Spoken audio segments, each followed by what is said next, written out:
Cool. Hello, hello, my loves. I am honestly, my face already hurts from smiling before we record. But today, on this episode of Happy Whole Life podcast, my soul is beaming, my heart is glowing because we are joined by the one and only, just magnificent, magical Dr. Liliana.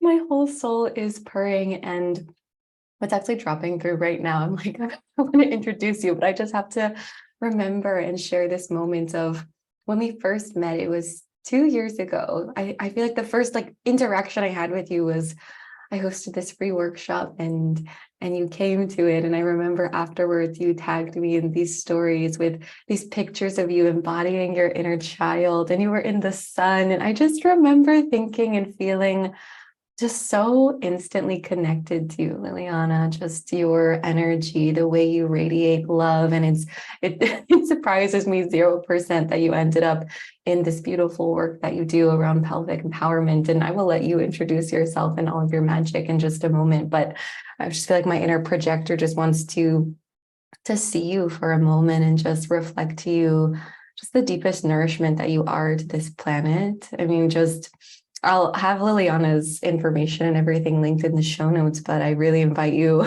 before you even listen to this woman speak and share her medicine, just run to her Instagram, go watch her reels, listen to her voice, receive her medicine. You are just such a radiant light and powerful force in this world, and it is just the deepest gift to get to be here with you today. I feel like we're just like sitting in the sun on a playground.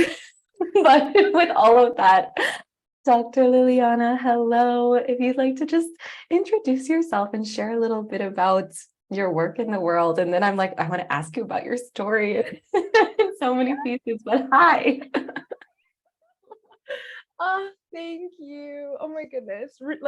Receiving projector energy is so beautiful. I only recently, I'm a generator, and I only recently have been learning more about projectors, and being in community with people that actually see so clearly and can reflect so clearly, and it's such a gift. So thank you for seeing me and witnessing me and allowing me to feel that. It's such a gift. So thank you, thank you, thank you.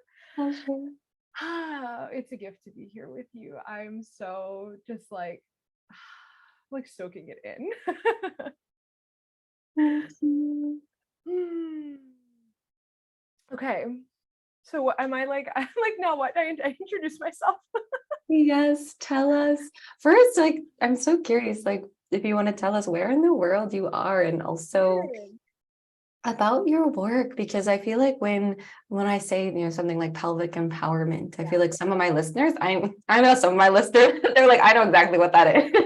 I Yes. work in those realms too. And I feel like there's a lot of people who don't understand this work or don't know the depth and the magic and the medicine of it. And as soon as I downloaded Happy Whole Life as the podcast name, I was like, you were one of the very first people. I was like, oh my God, I really, really hope Liliana will be a yes to come on the podcast, because I feel like, the happy whole life, foundations of what it means to live a life in pleasure, in your power, connected to your voice, right? The throat chakra, womb pelvic connection is just, it's no joke. It is so once you feel it so viscerally, and you can't look back. And I just feel your work, Liliana, is just, it's so foundational to living a happy whole life, to living a life in pleasure and in power. And so yeah, if you want to share a little bit Sure. about Okay. what your work is. Perfect. Thank you. Okay. All right. So where I am in the world, I'm in New Jersey. I'm an East Coast girly, and yeah, it's summer right now. I'm loving life. Actually, I live for the heat. So yeah, that's where I'm at. I grew up here. I went to school here. Yeah, and so I'll start with that. I went to school. My handle, even Dr. Liliana. I went to graduate school. I have a DPT, so a clinical doctorate in physical therapy, and my specialty is the pelvic floor. So my work started there. It started clinical, physical therapy, you know, level work. And physical therapy, I'll even like say, like, for anyone who doesn't know or just knows PT as this, like, you know, if you hurt your ankle, you go and you work out your ankle. Like, physical therapy is movement science. So it's the science and the practice of optimizing the way you move, optimizing the way your tissues feel, optimizing the way you function, essentially. So it's like one of the most functional, like, medicine sciences. So I love it. I grew up dancing, and so I grew up dancing, and I had like a physical I don't know what word you want to use, like setback. Like, and it's funny that because it was in my hip. It's my hip and leg connection. So I've been connected to my pelvis like so intimately since I was born. Like, my doctors like even told my parents that, like, what it is I have a rotation in my leg bone. So it's a little rotated, it's a little off by both of them by like 20-ish degrees. And so when I was little, like, my knees would touch, and the doctors told my parents, like, oh, she'll never be able to walk in heels because, like, her, like, the toe, like, I'll be tripping over the front part of the heel and I'll fall, whatever. So like, it was real intense when I was a kid. And so I've had this awareness of my pelvis for the longest time. And that's why I started dance. And they were like, put her in ballet, it'll turn her legs out, whatever, right? And yeah, and then through dance became super connected to my body, super connected to using my muscles, flexibility, strength, mobility, all this stuff. And then decided, okay, I'm going to be a PT for dancers. I'm going to be a doctor that supports performers and, you know, people in theater, people on stage, right? And so I go through this program, I, you know, do my undergrad, do my graduate work, and this whole time this is what I'm thinking. And then I get to my third year, my final semester, and they're like, you know, we're going to talk about the pelvic floor. We went our whole curriculum never talking about the pelvic floor until this last couple weeks in the last semester. And it's beautiful. The pelvic floor is this beautiful group of muscles that live within the pelvis like a bowl, and they contribute to so much of our physical experience. And I was really shocked at how much we didn't talk about it, and how much you know, like, how much the pelvic floor actually influences. And really what happened was, I had a friend that we were sitting in the car and we were talking about what we were going to do after graduation. She was like, you know, like, I think you'd be really good at pelvic floor PT. And I was like, really? She was like, yeah, like, you know, you're really easy to talk to. And you know, like, I've always been very open about, like, you know, I don't mind talking about sex. I'm open to talking about all the little things that everyone's like, let's do like TMI. I'm like, no, it's fine. So she was like, I think you know, you're easy to talk to. I think people would really, you know, resonate with you. And I was like, I don't know. And then my best friend throughout grad school, she decided to do pelvic PT. And I was like, you know what, let me give it a shot. And then I started, and I was like, no, this is it. Like, my soul, this is it. I have to be in this space. And so I did a clinical rotation. I started working in a clinic, and then I went through my own healing journey. I met my first coach and did a lot of internal work, and then realized, like, oh my God, this is so much deeper than what they taught us in school. Like it is ridiculously deeper than this, like, literally these 2 weeks at the end of whatever 3 years of school, like, you know. And so then I started diving into the emotional work and the energetic work, and I kind of came full circle to this place of, like, I don't think I want to be a doctor in a clinic. Like, I can't do this. There's no time, because the clients that I was seeing, the work that I was doing, like, yes, you know, my PT brain has been trained to, you know, look for the physical quote problems and fix the physical quote problems. But so many of the, like, physical presentations were actually like informed and influenced by the emotional and energetic embodiment. So, like, it made no sense to me if, like, okay, you have tension in your pelvic floor. Yes, I can stretch it, and we can do breath work, and we can do whatever exercises. But at the end of the day, if your pelvic floor is tight because you're anxious and you feel unsafe and you feel unseen and you feel unheard, this is not sustainable. And so, like, the little conversation I had with myself was like, this is unethical. Like, I'm leaving. We can't, you know what I mean?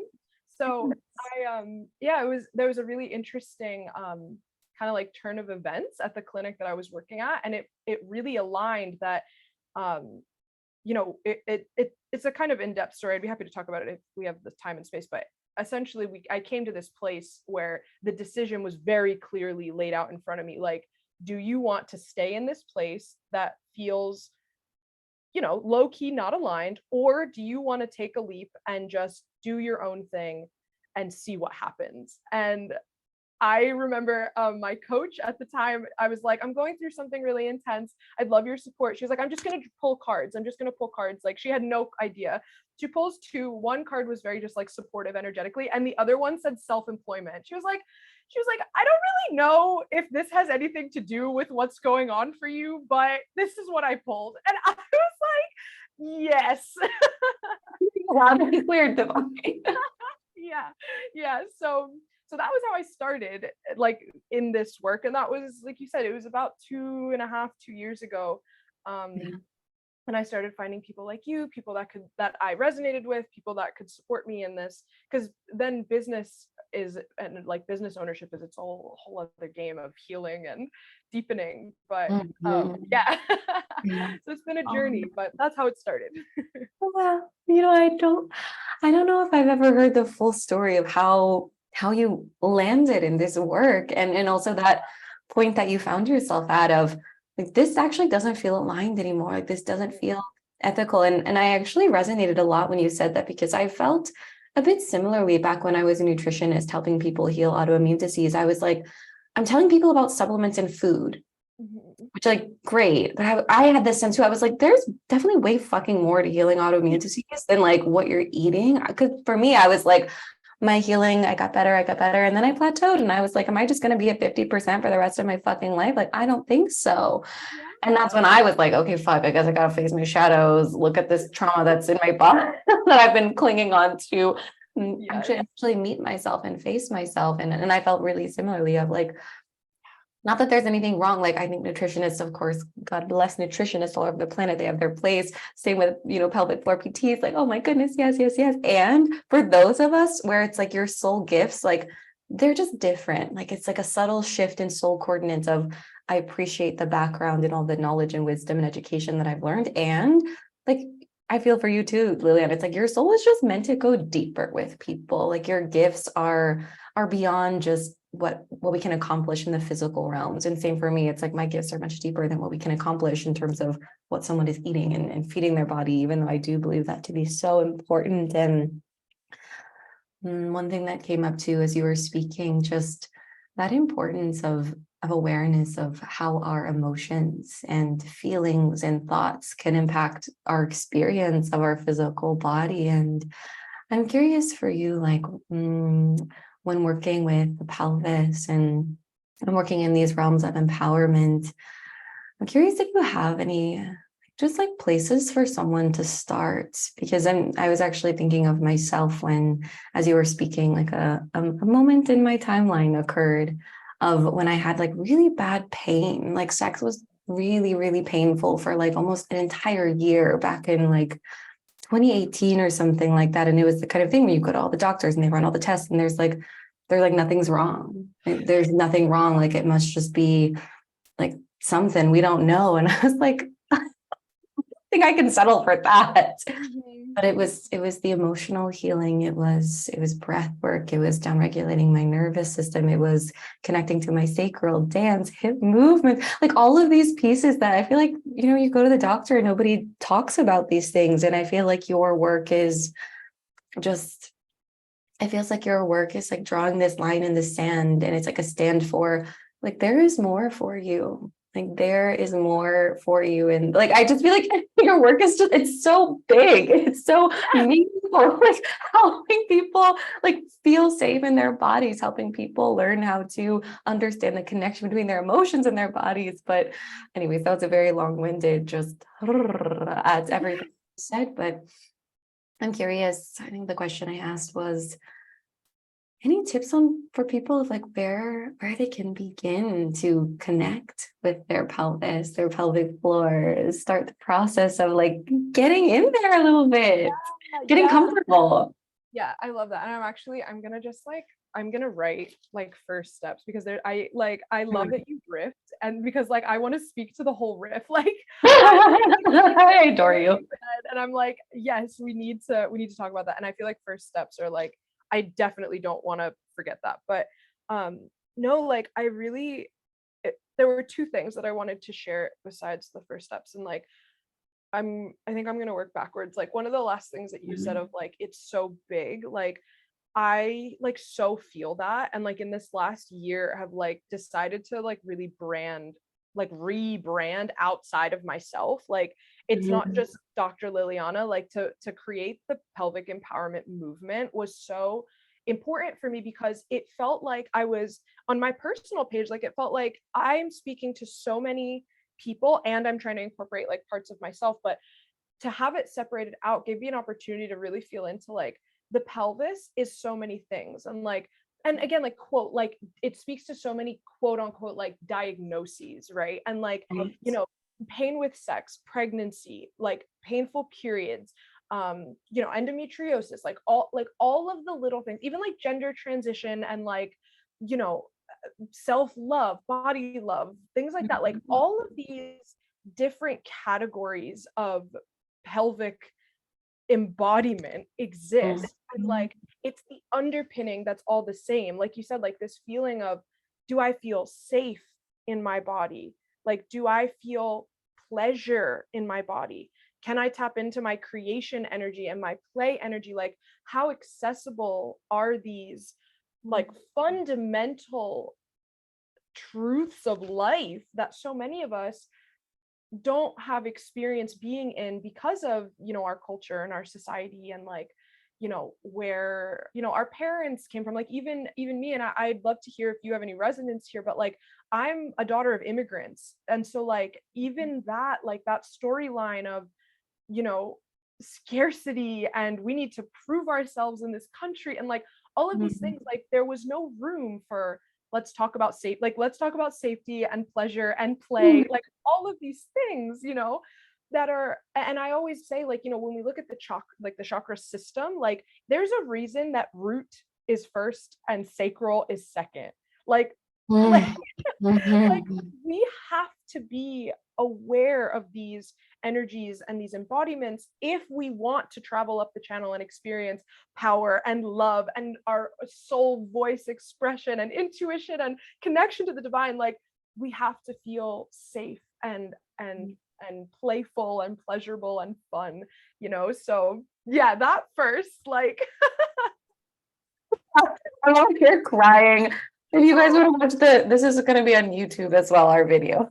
So watch me cry. That was so powerful, Liana, just so powerful. Like, yes, it's like there is a reason the root is down here first, and then the sacral. It's like from that place of feeling that rooted, anchored safety connection to the earth, that connection to our own womb space, our own sacral, that portal to our pleasure, our creativity. And I definitely, as you spoke about, yeah, like being a child of immigrants, like my mom too, like she came to the States when she was little. Her parents came here to start a better life. But I know for me, I had such a difficult time when I'll call it like my pleasure remembrance, really. When I was in this stage of pleasure remembrance, there were so many codes of guilt that were around my field of like, who am I to be in pleasure? Who am I to prioritize what makes me happy? Who am I to just live a life of luxury where I do just get to dance on the internet wearing whatever the fuck I want? And, you know, all these things, because,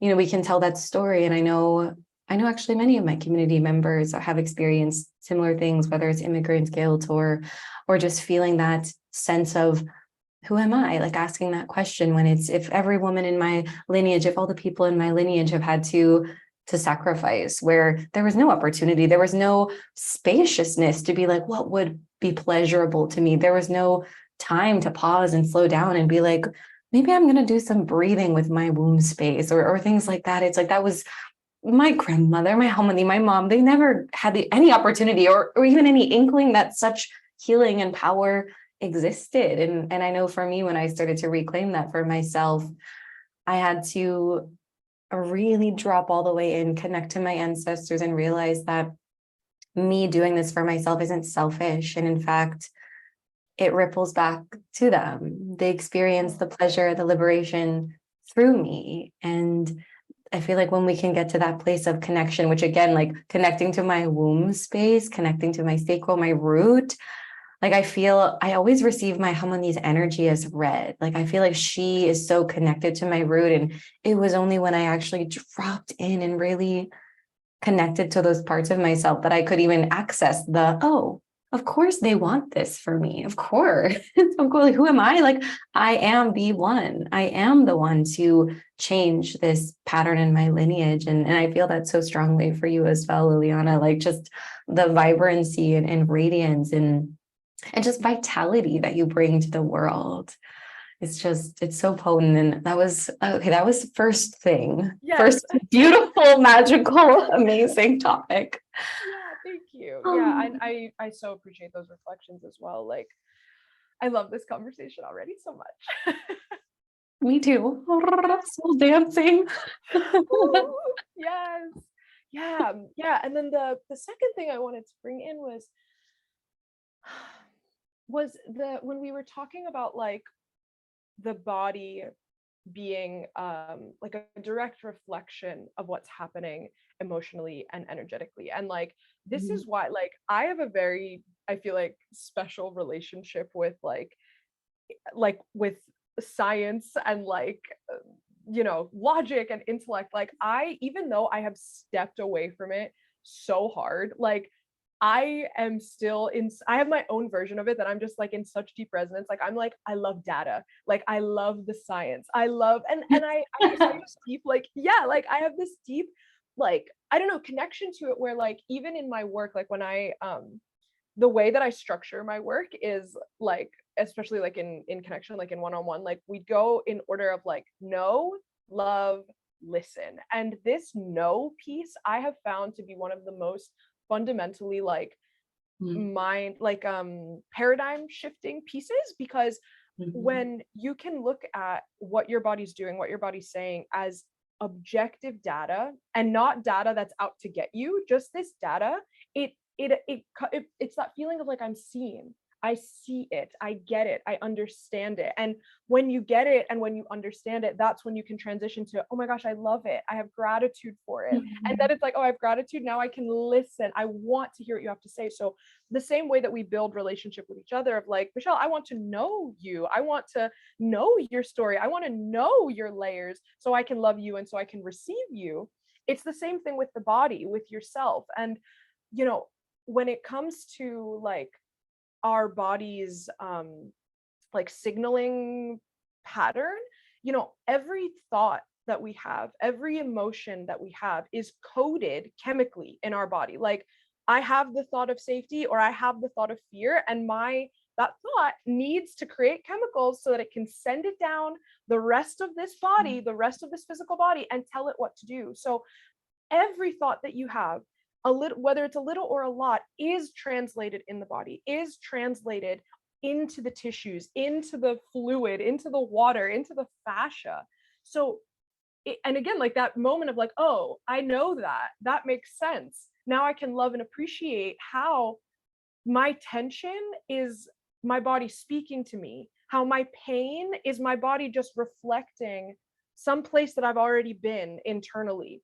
So the like, and I so resonate with the journey of pain with sex. I feel like that's very like common for a lot of people. It's one of my favorite things to work with, because it was such a huge part of my story as well. And that was a really big turning point for me to understand, like, my body isn't wrong. First of all, it's not broken, it's not out to get me, is a big one. Like I would find myself in this place of like, why does my body hate me? Why isn't my body letting me have sex? Like I want to have sex. Why isn't my body like, what are you doing, body? Now it's me against body. Yeah, it's like you're at war with yourself, your own body, but this is your home. This is where you have to live. Right. And meanwhile, my body's here like, listen, like, I just need you to hear something first, and then we'll melt, I promise, but you're not listening, And so those symptoms, those signals are our bodies just trying to get our attention. And And I really believe that like once we're further along in our healing journey and we've been practiced in listening to our bodies, we get to a place where it's like, okay, I can hear the whisper. I can hear the whisper of, I'd like a glass of water, or like, I'd like you to leave this party, Yeah. In the beginning, a lot of times the body, we don't have the skill to listen for the whisper. So our body is screaming, and we have to be able to listen to that scream with compassion and patience and love, and compassion and patience most of all, because it's that point when you decide like, okay, I'm going to be a compassionate, patient listener, that things start to melt and unravel, and then it's like the symptoms magically go away. And it's not magically, but like, according to Western medicine, when there was nothing wrong, now all of a sudden you're healed, and it's like, okay, we did a lot of Okay. work to get here. Oh, everything you just said. Wow. I feel just the reminder, or even for some people, like the recognition that our thoughts and our feelings like do translate into the body. Like I feel like I'm thinking back on myself back when I was just sweeping symptoms under the rug left and right. I was like, what the fuck is my body doing? This is annoying. Like, Yeah. like, and I would get angry at my body. I'd be like, why? Like, exactly. Like, why isn't my body letting me do this thing that I want to do? Why is it that I feel this way? Why do I feel this pain? And feeling like you're at war with your very vessel that carries your soul. It's like, no wonder life feels difficult, or no wonder, you just like don't feel safe and at home. It's like, if you're at war with the place that you call home, like where is safety? Safety just leaves the room, safety evaporates. And I feel then, I know for me, like when I'm most in tune with my own inner voice, when I can hear my voice with clarity, when I'm in tune with my intuition, part of it is because I feel safe in my body, and I have the resources within myself to actually listen.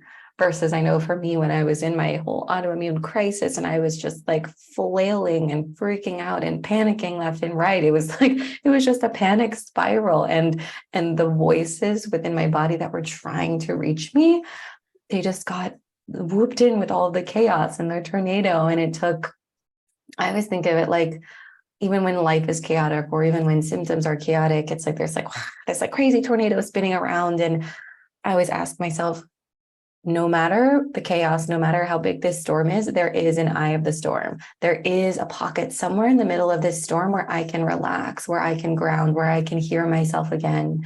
And so I always just invite myself, like, I just need to take a few steps back to the eye of the storm. It's right there, Michelle. You can do it. Just take a few steps. And sometimes it looks like just like accessing my breath for a moment, or doing a little bit of EFT tapping, or even sometimes it just looked like rolling around on the floor and screaming, Yes. going like, I fucking hate everything and I'm scared, right? Like sometimes it was just like admitting to myself, like, I'm actually really fucking afraid. And it's like, as soon as that voice of fear finally got recognized, it was like, oh, here's the eye of the storm's right here, lady. Like, just zoop on over, you're good. And then it's like, whoo, then I can hear. And then the tornado starts to calm down, because it was only ever there because it wanted my attention.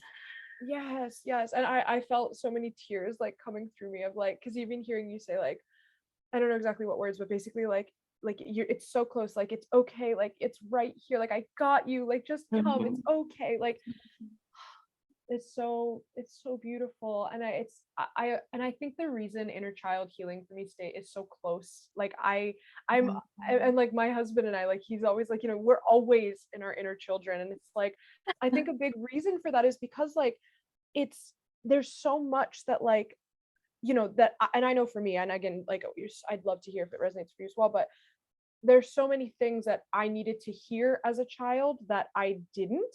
And Mhm. like that voice being one of them, of like, it's okay, like I got you, come back, like it's okay, just you're right there, it's right there, you're okay. Like, and that's, what I'm speaking to myself when I need to come back to that place. So it's just really powerful and really beautiful. And yeah, Yeah, that thread really touched me.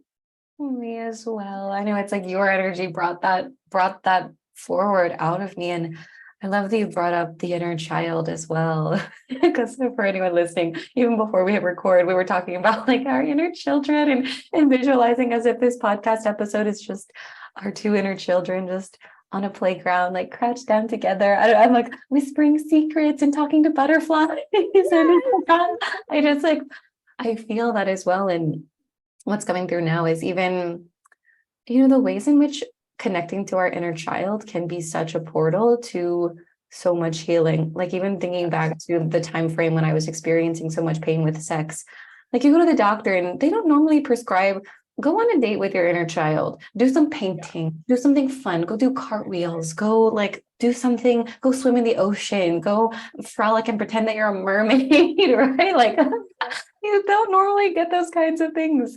But I know so deeply for me that simultaneously, like being present with my own inner rage. And as you said as well, I definitely felt my inner child had a lot of things that she needed to hear as a child to make her feel safe that were never said. Yeah. And as a result, she kind of carried this feeling of unsafety and disassociation from her own body for such a long time. And so much healing, even, with my pleasure, came from the inner child. It came from reconnecting with her, that inner little witch that just wanted to make potions and cast spells and play with lizards and talk to butterflies. It was like connecting, because it's children, like they access their pleasure with such ease in so many cases, right? Depending on, of course, the environment in which you grew up in. But I can definitely remember, even if my childhood was tumultuous, there were so many instances where I just accessed my pleasure. Like, what do I want to do in this moment? I want to sing a song loudly at the grocery store. Like, what do I want to do in this moment? I want to play mermaids with my best friend. Or like, what do I want to do in this moment? I just want to like pluck grass out of the ground and like string it together in a braid. Like that is just like pure innocent pleasure. That is like pure innocent enchantment with life. And I know for me, connecting to my sacral, like that was such a big part of it. Like for me, it's like that's what happy whole life is. And I think it's funny because people are like, ooh, happy whole life. You must mean like slutty lingerie stuff. And I'm like, yeah, that too. And also, let's not forget that to me, it's like ho stands for heaven on earth. And it's like, how do you create your own heaven on earth? It's our inner children, like they know the way. Yeah, They really absolutely. do. Absolutely. Yeah, that like liberated pleasure. And like I always think of the inner child as like the pure self, because it's like that pure self is so full and complete. And it's only when there were the voices of like, stop, that's inappropriate, or that's not, we don't do that. We don't do that. It's all, and then there was a turning point where we started believing all of these constructs that don't actually exist.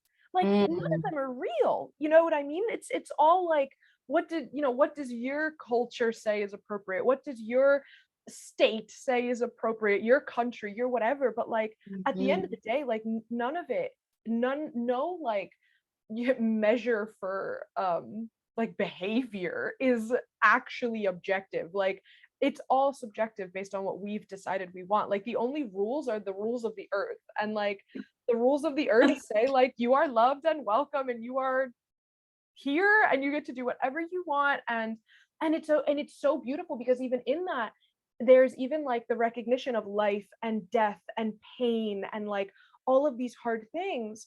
But like and that to say that like it's not just like sunshine and giggles, but like the inner child, the pure self, like the pure self is so powerful because it's just like not tainted. It's so pure. And then next to the power of the earth, like those are the two like organic powers that I feel like live in us and fuel us and direct us. And like, and interestingly, like tying it back, like that's I think the voice that we hear, like that soul voice. It's like the voice that's like, no, we're good, this is what I want. Like, no, we're good, this is where I'm going. It's the pure desire, the pure soul, the pure self, and the earth power.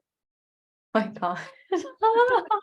The way that you said too, like the most organic forces, the most organic it is. It's just like if we just like whoosh out all of the noise and the chaos and all the thoughts, and we just come home to those things like the pure self, the innocent self, the earth power. And the visual that came to my mind is oftentimes after I do breath work, and often when I'm leading breath work, I'll invite like at the end, it's like you're lying down flat on your back, you hug your knees into your chest, and it's like the invitation to like roll over into the fetal position, like curl up in a little ball and just remember what it was like to just be in the womb, Mm, or even like be floating somewhere in space as fucking mhm. stardust. I don't know, whatever it is to each person. And it's like, before your soul arrived in this human body and you took on all of these constructs, before all these moments happened in life that taught you it's not safe for me to be that, or that's too much and I need to lock that away, or my emotions aren't safe to express, so I need to keep them inside. It's,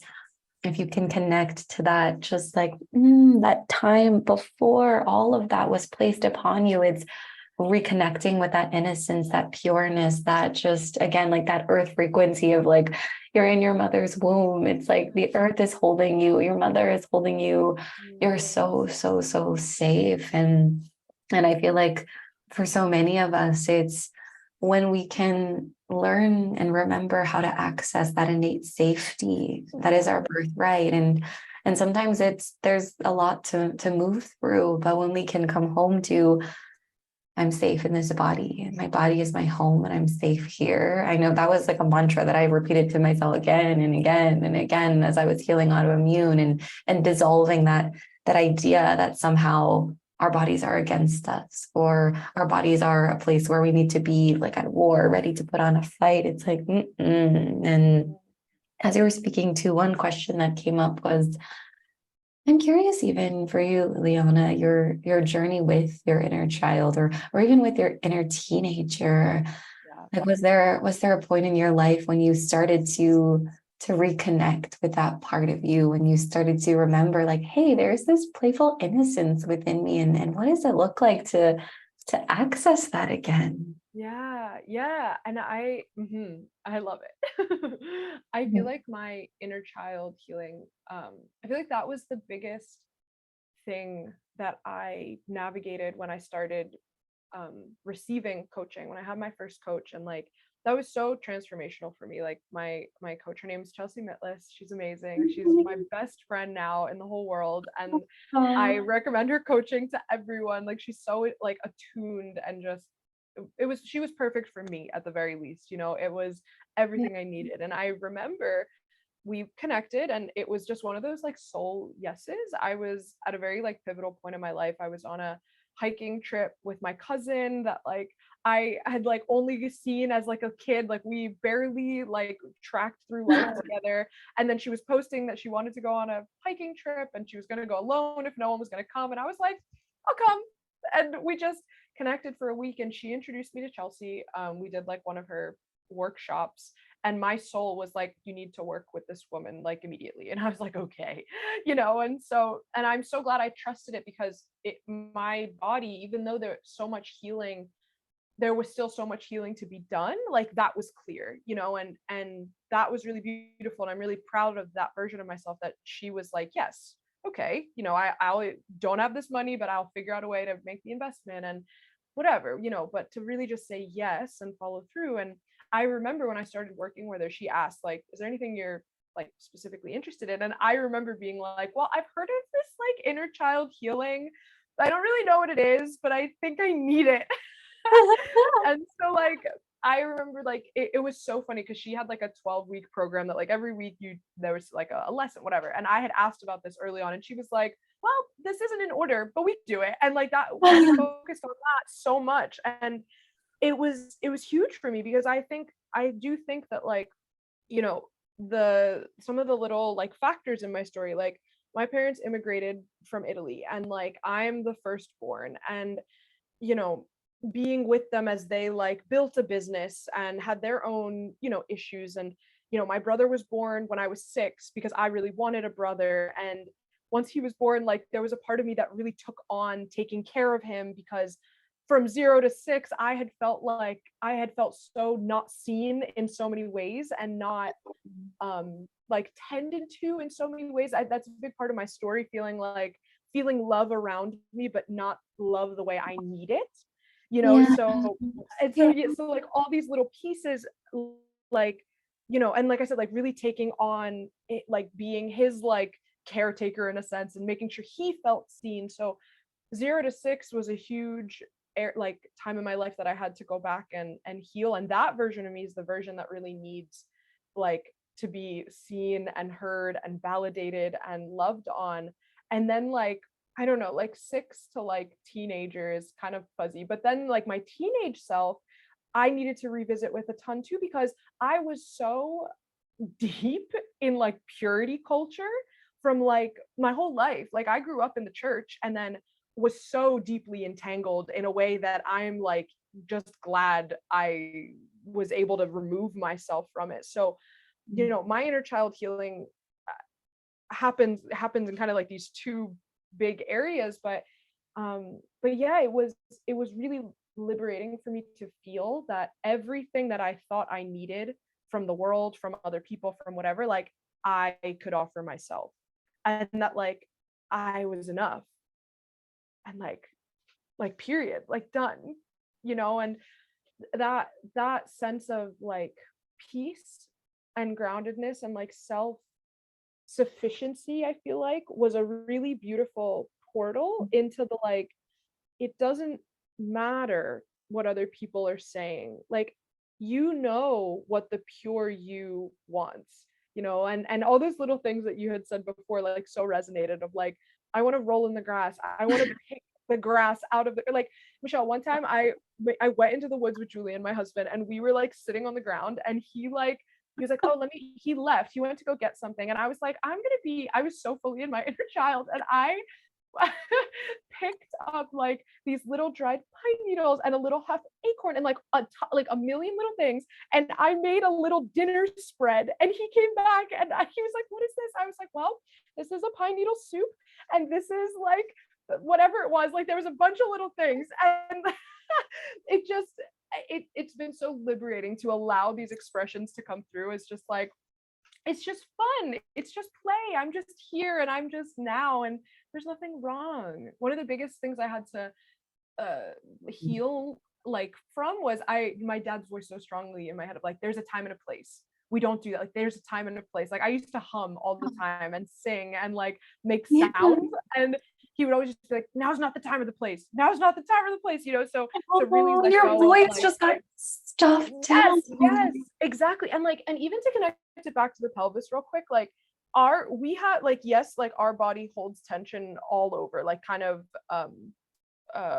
what's the word, like non-specifically, but there are certain areas that are very specific. Like, so for instance, like our shoulders and our traps and our neck, a lot of us hold the tension here of like more like productivity based stuff. Like I'm, you know, like I need to get it done. It's like this position, like the get it done position. But our pelvis, yeah, right. Like our pelvis, our pelvic floor tends to hold all of the like expression that gets squashed and squished down. Like, and it's so interesting, like that motion, that literal movement of like squash it down, you're like squashing it down, and then the pelvic bowl is at the bottom holding it all. Oh, yeah. So expression is such a key to unlocking pelvic healing. And so that's one of the biggest reasons why inner child healing is so connected to pelvic healing, because the first threads of expression that were squashed were in the inner child, you know what I mean? So yeah, my inner child healing literally like contributed directly to my like sensuality, sexuality healing. And it makes me laugh because I don't know. I feel like a lot of times, sometimes I see content creators, especially in the world of sensuality healing, and it the way they paint it makes it seem like it's just about, you know, liberating your sex and like like coming into this woman who is just, she's embodied, or you know, and whatever pronouns feel aligned to, like whatever the being that you are, coming into this sexy embodied version that's just like, you know, yeah, that's beautiful.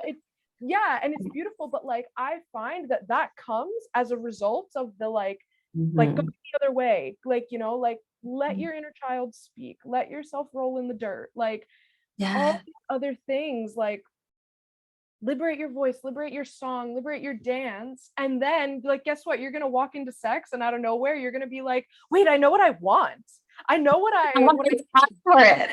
Yes, like I'm getting this because it's my pleasure and I want it, and it's only because your inner child knows that already, you know what I mean? Yes, no, I feel like you just like connected so many like deeply important threads, I feel like, in human consciousness. Like I feel like I'm just like, I feel like I need to clip every second of this podcast episode and make it into a reel. Just like, oh my God. But yes, like I know, like you described my journey with my sexuality, like to a T. That was exactly my journey with my own sexuality. It wasn't like, I'm going to start by just like, ooh, being sexy and like wearing certain outfits that make me feel dark and goddessy. It was like my healing with my pleasure started with like me rolling around on the floor in the dark and crying. It started with me remembering what it's like to watercolor paint and how much I loved it as a child. Like it started with me reconnecting with my creativity and playing with birds more and doing bird watching that I loved as a child. Like I feel like sometimes people think like, okay, I need to heal with my sexuality. I need to just like start with a pleasure wand and like all these things. And I need the yoni egg. And it's like, oh, like cool. Like whatever it is you want, whatever you're drawn to. Good, amazing. And I do feel like, I know for me, so much of my healing with my sexuality came from healing with my play and just like my delight and being silly. Like for me, it's like my silly, playful side and my like sexual, seductive siren side, like they're so intertwined. It's like I can go from being like a silly little potato cat to like, whoa, seductive goddess over here in like 3 seconds. But it's only because they're so integrated and so connected within each other. And I just feel like that's so beautiful. And Liliana as well, just even hearing your story with your inner child, of that experience of like, okay, I need to be the caretaker like immediately right away, because I want to make sure this being, this creature, this brother that I love receives the things that I feel like I didn't. And I so resonated with that, like something you said about, you know, feeling like there's love all around you. Like it's there, you know, it's there, you know, like your parents love you or whoever it is that was caretaking for you. It's like, there's love here, there's care here. And yet it's almost like that love never actually hits you in the soul. It's like it's around you and yet it never actually lands on your body. It never lands in your heart. So you feel like I know I'm loved, but like why don't I feel it? And I know sometimes even in friendships or relationships, whether it's with your parents or whoever, it's when someone takes the time to understand, like, what are your love languages? Like, I can love you the way I think I can love you, but like, how do you actually receive the gift of love? What is that like for you? And how can I be that? How can I gift that to you? It's like, it's a totally different experience to have someone love you in a way that you can really, really receive. And I think it's, I feel like that's one of your just like really just like pure deep soul gifts, Liliana, is I just feel like you have this intuitive sense of what it's like to hold like a really loving space for someone where they just feel so seen. I mean, like I said, even just like going onto your Instagram, like just going onto your page and like watching some of your videos or reading some of your posts, it just feels like everything you say, everything you do, the way you move in the world, it's coded with not only this like this fiery power, right, of the feminine, of just like, here we fucking are, and like pleasure is our birthright. Nobody try to stand in the way of that.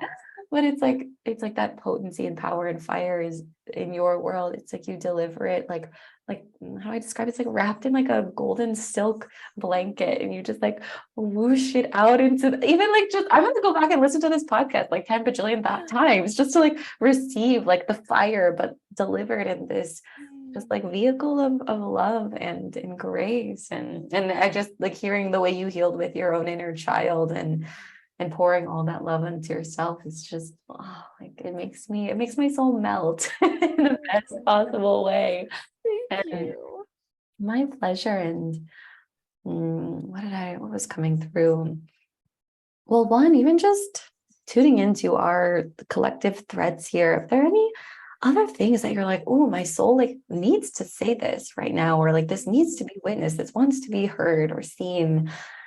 And then I'd love to speak to some of those kind of beginning places where people can, because I know for me, if someone was like, connect to your pelvis, I'd be like, okay, inner child play, got it. Roll around upside, got it. Yeah.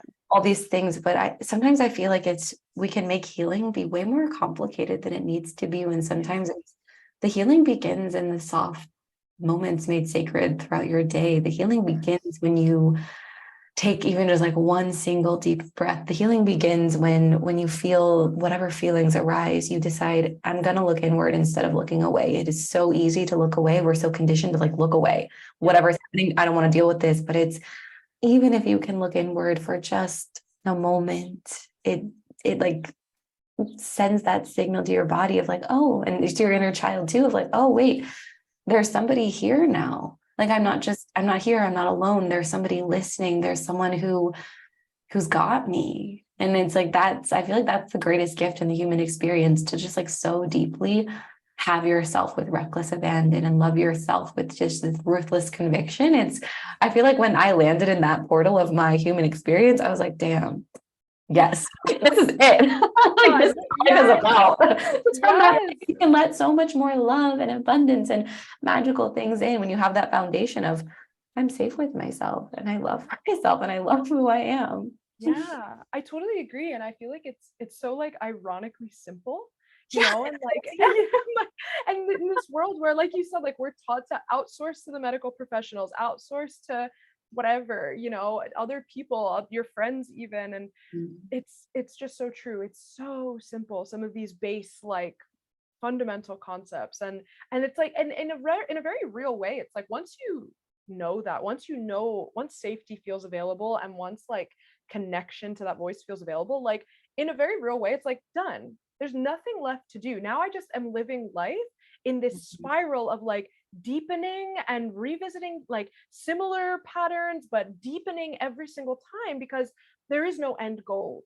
Like we're not gonna, I teach this and I am not healed. Like I still struggle with so many XYZ things, but on that spiral, it's deeper, right? I'm not at the place I was, even though like some things aren't gone forever. So like I didn't know this wanted to come through, but I think something that does want to come through is that like there is no end game. Where you are now is already perfect.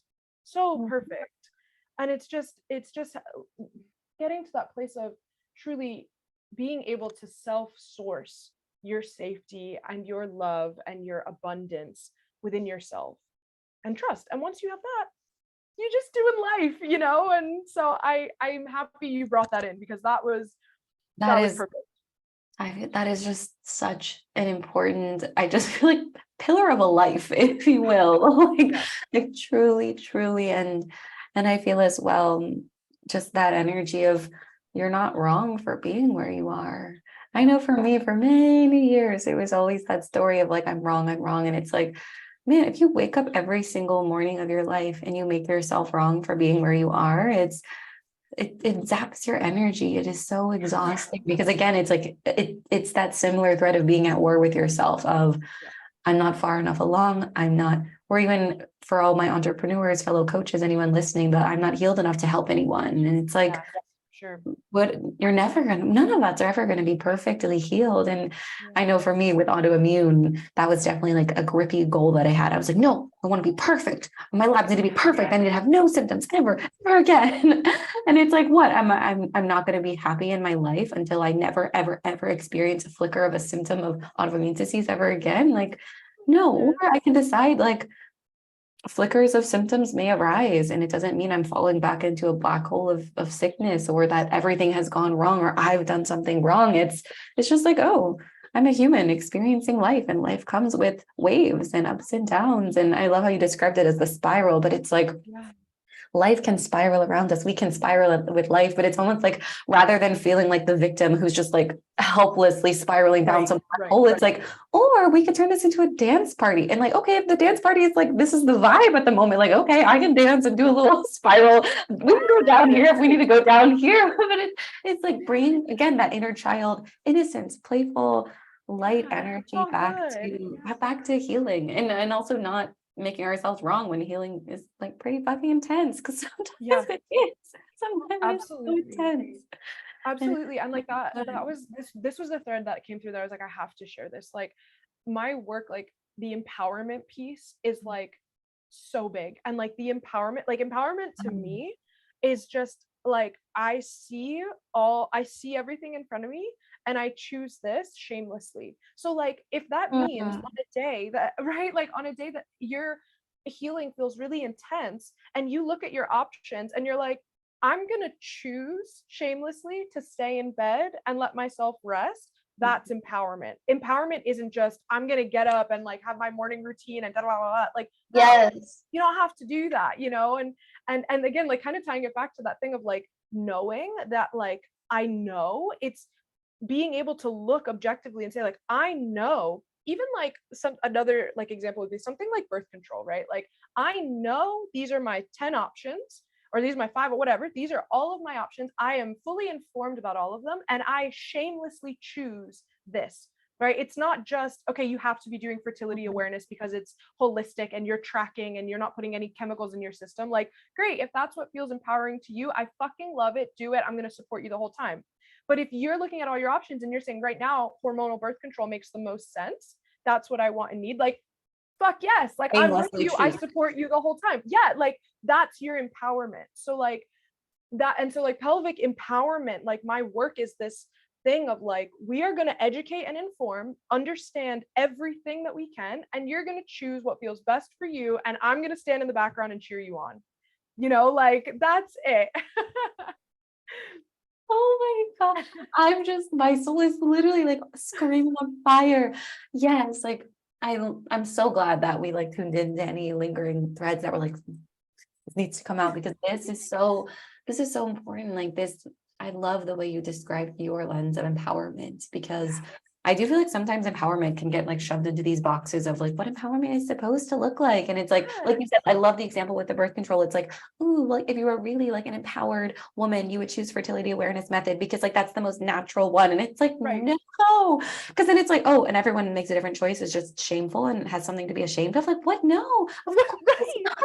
Like it sounds insane when you say it like that, but it's like, of course not. It's to each person what is best for them when they tune into their place of power. It's like, make that choice. And as you were speaking to, it reminded me of a lot of times I've gotten questions because I am kind of, I'm expressed on my social media. Sometimes that involves like sexy dancing or like, you know, showing some skin and things like that. And I've definitely gotten some DMs and things over the years of like, why does sensual empowerment and like sexual empowerment for women always look like showing skin? And it's that interesting thing where it's like, it doesn't. Like empowerment looks so many different kinds of ways. Like a woman's empowerment and her sexuality, a person's empowerment and their sexuality looks so many ways.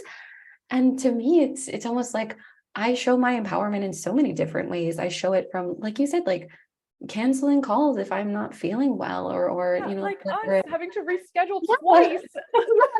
Yeah, the background of this is our third time like getting like, this is like we rescheduled 2 times and landed on this like perfect divine time, and it's amazing. But it's like that's empowerment. Or like sitting on the couch like a silly lazy potato that's like, I just want to be in a blanket and drink hot chocolate today, and that's all I've got in me. Like that's empowerment. And it's funny because like I share those things too. Like my silly potato is just as expressed as my sexy siren on my social media.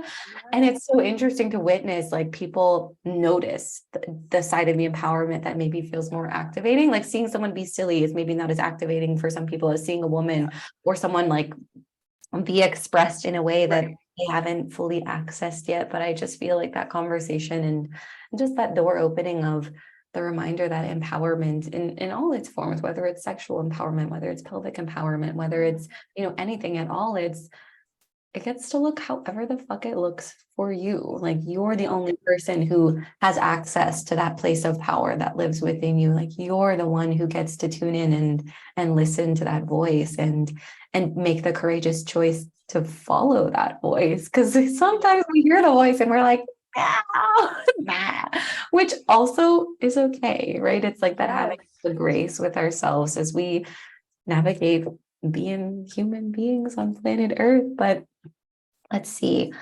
last things I wanted to ask, you know, one, do you have any thoughts, any soul musings on the best places for anyone to begin? If this episode has spoken to some part of your soul, if some part of your heart is like, wow, I'm activated, I want to connect to my body more, I want to listen to the voice of my inner soul. I'm curious. I mean, one, I'm going to link all of your information and everything. So just like whoosh on over to Dr. Liliana's page. But if you have anything that's floating in for you right now as to just the simplicity of healing gets to be simple. Absolutely. And I'm in awe and just like adoring our past hour together. Like, I love that, like, literally we started the beginning of the conversations, I scribbled down first steps, and now it's like we had this whole contextual thing, and now we're gonna end with like, what are some first steps? So I just love the full circle moment here. It feels very magical. Wow. Yeah, I love it. Yeah, and I'm just I'm still in the gratitude of it. Too. Yeah.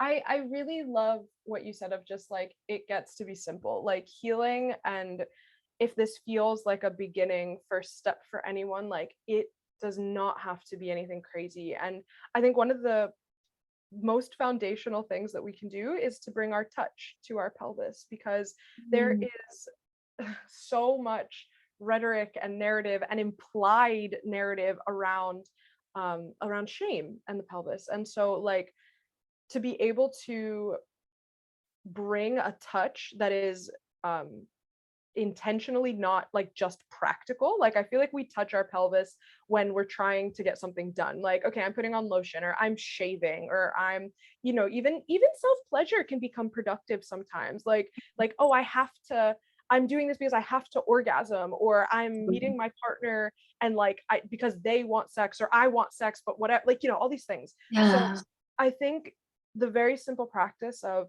putting your hands, yes, on your womb, but also just like further down, like pubic bone, or like rocking side to side in your chair and feeling your sit bones like anchoring left and right, back and forth, and even pelvic tilting forward and back, and meeting the edges of your pelvis. And even like putting your hand, like, I always tell people, like, one of the first foundational things is like full hand over vulva, or like, hand around, like, even for men, because like my husband and I, like, we've walked each other through pelvic healing, so like hands just on your perineum, around your genitals, on your genitals, next to, like, bringing a touch that says, I love you, and I'm here for you, and almost more than anything, like, I want to hear you, I want to connect with you.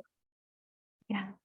And like, just creating space for the body to start speaking, no expectation, no push, no nothing, just bringing in a new paradigm, a new narrative that says, you are not shameful, you are welcome, you are beautiful, you are abundant and ecstatic, and I'm here compassionately, patiently, lovingly. I am here, and whenever you have something to say, I will be ready to receive.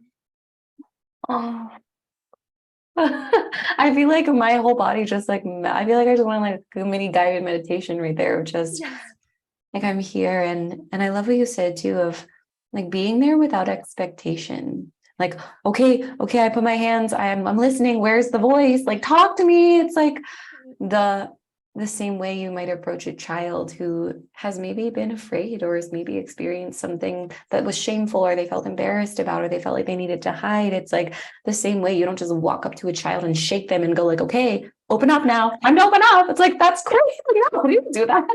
It's like you like walk up to them, you get down on their level, and you just open your arms, and you're like, if you want me to hold you, if you want my attention, if you want my presence, I'm here and I'm listening. But like, you get to be the one to take that first step. But it's like holding the container open of like, I'm here, and like the space is open for you to come forward when you're ready, and there's no expectation and there's no rush. It's like that in and of itself is like so healing. Just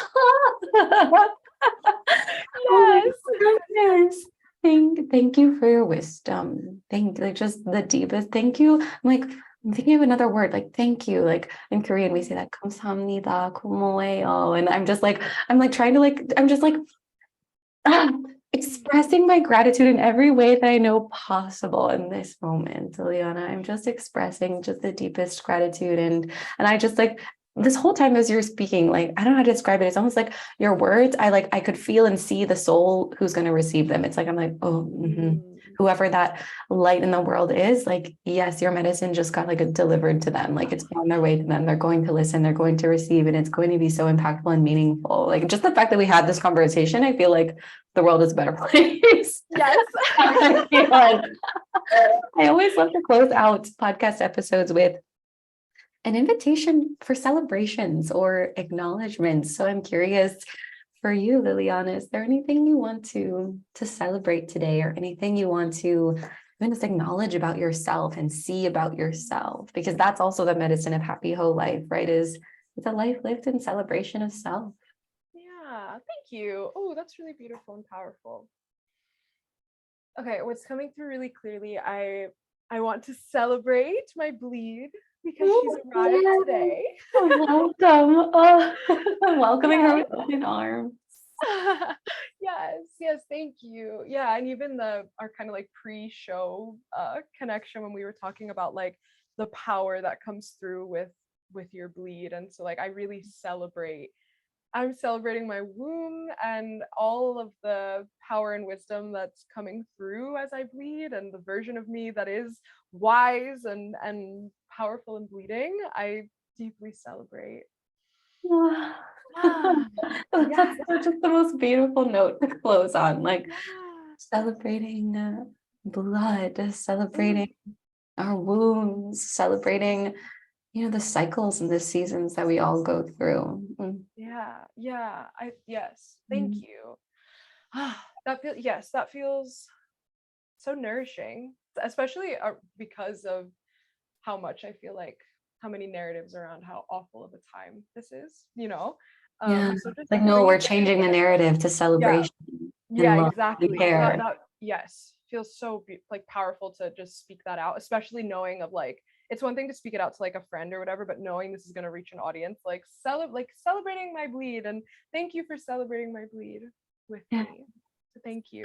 And if I can, I would Yeah. love also to toss in, because this felt really true also, like I want to acknowledge and this feels like a really powerful practice to me, like I want to be seen and acknowledged my work, my one-on-one work, because that is my biggest like offering right now. Like I'm building community and I'm introducing group things, but my one-on-one work I know is my like very potent, very powerful, very connected magic, and I want to acknowledge that and bring that into the space, and even like inviting like souls that felt alignment and resonance, like I love you and I welcome you, and I want to just acknowledge my work as a beautiful open invitation. If you want to come be with me, I would love to have you. And if not, it just feels good to acknowledge. Yes.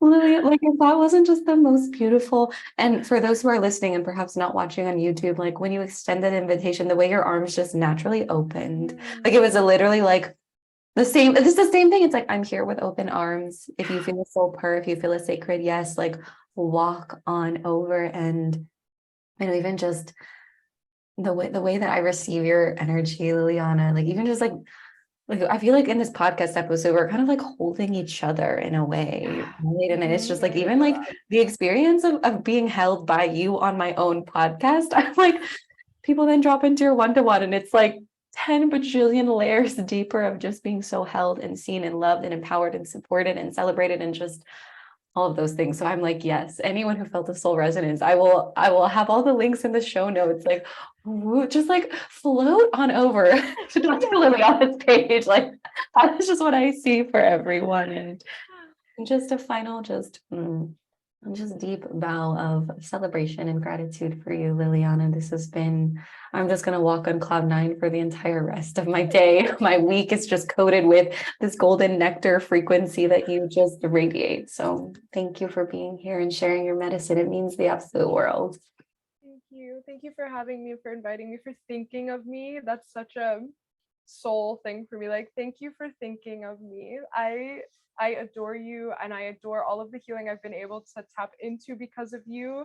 Like our stories are so intertwined, I feel, in so many ways, and it's like you like that what you described of us holding each other in this podcast, like even just exploded out. Like you held me, I've held you. Like it's this beautiful just giving and receiving and like this sacred reciprocity, and there's just so much gratitude infused in that, and I'm just, oh, I'm bursting because of it. So thank you.